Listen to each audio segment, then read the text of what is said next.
Okay, got a great question for the live yesterday that I wasn't able to get to, but I want to touch on it here. The question is, what does your diet look like today? Can you eat cereal, vegetables, and legumes without any problems? How do you explain people on the GAPS diet completely relapsing after years, especially after a period of stress? If probiotics and fat were really efficient, they would protect us against toxins, but this is not the case. So let's go one by one. First, what does your diet look like today? I'm about 80 to 90% GAPS still because I just love the food and I feel really amazing eating all the nutrient dense food. So most of my diet still consists of that, but I am able to eat off the protocol and I don't have any problems. So I eat properly prepared grains. I'm able to have legumes here and there that are not even properly prepared. We do go out to restaurants. I'm able to have some flexibility there and I don't have any sort of relapsed symptoms. My goal is never to be able to eat cereal, at least cereal in America that's like full of sugar and crap. So I've never tried that. But vegetables, legumes, things that are not technically GAPS, I'm totally fine to eat. I don't experience any digestive issues from it. There are times where something, maybe is cooked in like a seed oil. I really still do not do well with like corn-based oils. But to be honest with you, that's not my goal. My goal is not to be able to tolerate like industrial seed oils. So I want to be able to tolerate real foods. And in that sense, I totally can, and I can tolerate it really well.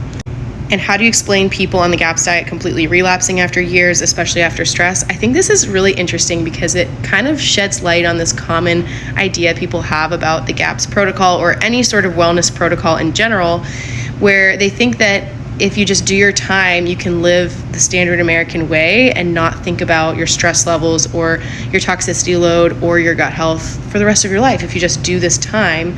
And that's really never how it was designed to be. It was designed to be this sort of launching pad that gives you this concentrated time of healing and that you would pull pieces of it into your life going forward so you could actually have tools to manage the things into the future. It doesn't mean that you never have to manage them.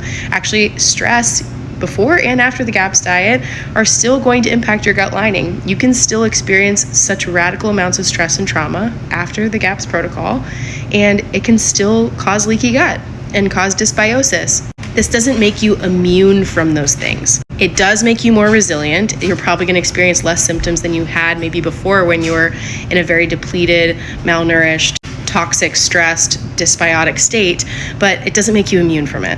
And the idea that if probiotics and fat were really efficient, they'd protect us against toxins, this is not the case.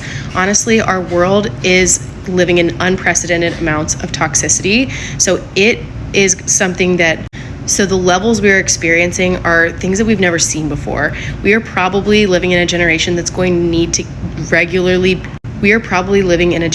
is regularly going to need to have detoxes in the same way that past generations regularly needed to parasite cleanse.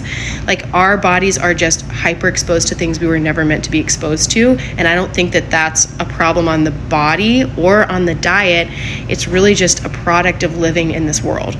Probiotics and fat are still extremely efficient at protecting the body from as much as possible.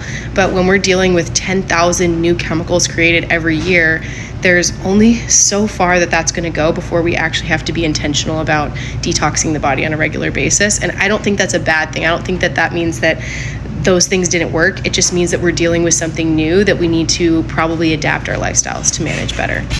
Cater it to our bodies and continue doing what our bodies really need. I hope that helps.